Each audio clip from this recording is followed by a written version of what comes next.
Episode की शुरुआत बारिश से होती है जिसके अंदर कुछ फूलों के बीच हमें दो कपल्स को दिखाया जाता है जो एक नदी के पास आकर में आए तूफान के मजे ले रहे होते हैं। तभी सेंसे जो कि लड़का होता है वो बोलता है क्या परफेक्ट जगह है साथ मरने के लिए, जिस पर लड़की बोलती है तुमने सही कहा और एक रिचुअल परफॉर्म करने के बाद बोलते है चलो उस दुनिया में एक हो जाएं। फिर उन दोनों की तरफ एक ट्रक बढ़ता है और सीन शिफ्ट होकर हमें सेंसे को दिखाया जाता है जो एक अनजान जगह पर खुद को पाता है और जब आंखें खोलता है तो उसे लगता है कि यही वो जगह है जहाँ पर लोग मरने के बाद आते हैं। लेकिन वहाँ पे एन गार्डियन आती है जो बोलते है कि तुम मरे नहीं हो और ये दुनिया मरने की बात की दुनिया नहीं बल्कि जोबलबर्ग है। उस दुनिया से इस दुनिया में एक हीरो बनने आए हो, जिस पर सेंसे बोलता है लो एक और कोशिश का सत्यानाश हो गया। एमेट बोलते तुम्हारा मिशन है, लेकिन तभी एनेट के सामने ही सेंसे दवाई खाकर मरने की कोशिश करता है लेकिन एनेट अपने जादू से उसे बचा लेती है। जिस पर सेंसे बोलता है देखो ऐसा मत करो, मुझे चैन से मरने दो। जिस पर एनेट बोलती है कि तुम्हें चुना गया है। जिस पर सेंसे दवाई खाते हुए बोलता है मुझे सुकून से मरने के लिए एक जगह दे दो और मैंने नहीं कहा था कि मुझे चुनो। एनेट बोलती है तुम्हें लेने के लिए एक ट्रक भेजा तो था। जिस पर सेंसे बोलता हाँ मेरे मरने के खुशनसीब पलों में एक ट्रक दिखाई तो दिया था। जिस पर एनेट बताती है कि वही ट्रक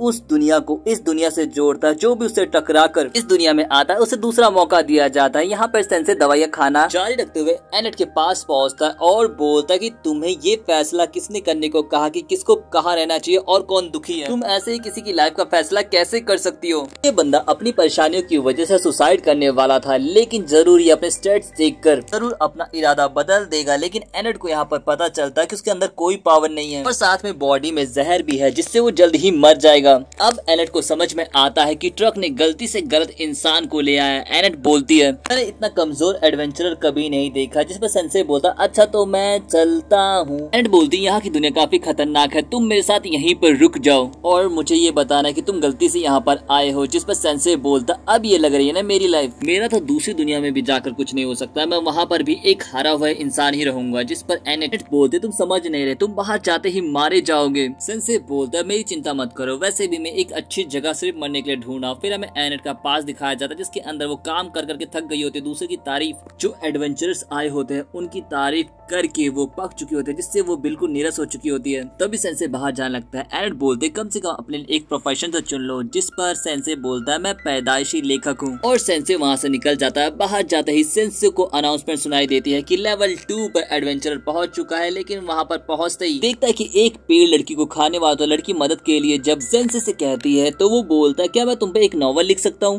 वो लड़की बोलती है बेवकूफ मेरी मदद करो। जिस पर सेंसे बोलता है लड़कियां मरते वक्त कितनी खूबसूरत लगती है। यहाँ पर वो लड़की बोलते प्लीज मेरी मदद करो। जिस पर सेंसे आगे तो बढ़ता है लेकिन वो पेड़ उसे भी पकड़ लेता है। वो बिल्ली बोलती है ये हमारी life form life energy choose कर ये पेड़ हमें मार देगा। जिस पर सेंसे बोलता है ये तो अच्छी बात है। वो बोलते इसमें अच्छी बात क्या है, ऐसा घटिया एडवेंचरर मैंने आज तक नहीं देखा। पर वो पेड़ भेदभाव करते हुए लड़की की जगह पहले सेंसे को मारने की कोशिश करता है लेकिन सेंसे के जहर से वो खुद ही मर जाता है। इसके साथ अनाउंसमेंट होती है कि लेवल 3 में एडवेंचरर को भेजा जाता है। यहाँ पर वो लड़की समझती है कि एडवेंचरर बहुत ताकतवर है। वो बोलते हैं कि मैं तुम्हारी मदद करना चाहती हूँ। लेकिन जब वो हाथ बढ़ाती है तो सेंसे की नजर अपने हाथ के लाल धागे पे जाती है और उसे सेंचियन की याद आती है। यहाँ पर सेंचियन के बारे में सोचकर वो बोलता है वो भी जरूर यहीं होगी, पहले मैं उसे ढूंढूंगा और दोनों फिर साथ में मरेंगे। और शायद सेंचियन के बारे में एनेट को पता हो और वो एनेट के पास पहुंचता है। एनेट भी सेंसे के लिए प्रेयर कर रही होती है। वो बोलते हे भगवान आप मुझे बस एक बार उससे मिला दो। और भगवान इतनी जल्दी तो किसी की नहीं सुनते जितनी जल्दी इसकी सुन लेते हैं। और वहाँ पे सेंसे आ जाता है। सेंसे को देखकर वो तेजी से सेंसे की तरफ बढ़ती है।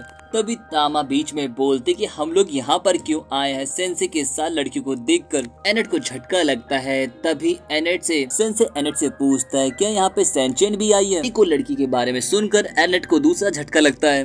एनेट को सेंचियन के बारे में कुछ नहीं पता होता तो सेंसे वहाँ से निकल जाता। उसके साथ तामा भी होते। तामा बोलते तुम टेंशन ना लो, वो तुम्हें जरूर मिल जाएगी, लेकिन तब तक तुम मेरे घर चल के आराम कर सकते हो। और वो हाथ पकड़ने जाती है लेकिन तो एनेट उसे बीच में ही आकर रोक देती है और बोलते भरे समाज में एक पराये मर्द का हाथ पकड़ते हुए तुम्हें शर्म नहीं आती। तामा बोलती कौन सा भरा समाज, आसपास तो कोई नहीं है और तुम यहाँ पर क्या कर रहे हो। जिस पे एनेट बोलती है सेंसे मेरी वजह से यहाँ पर आया है, इसीलिए इसे प्रोटेक्ट करना मेरी जिम्मेदारी बनती है। जिस पे तामा बोलते हैं लेकिन वो वैसे भी बहुत ज्यादा ताकतवर है, बिना किसी पावर को यूज करे मेरी डेथ 3 से जान बचाई है। एनेट बोलती है तुम दोनों इतनी जल्दी इतने करीब आ गए। इसी बीच सेंसे बोलता है कॉफिन में सोने जा रहा, जब मंजिल पे पहुंच जाए तो मुझे उठा देना। इसके बाद हमें एनेट को दिखाया जाता है जो रस्सी से कॉफिन को खींच कर ले जा रही होती है। उनके आगे बढ़ने के साथ हमें महल में एक उदास लड़की को दिखाया जाता है और चौथी लड़की के साथ एपिसोड का एंड हो जाता है।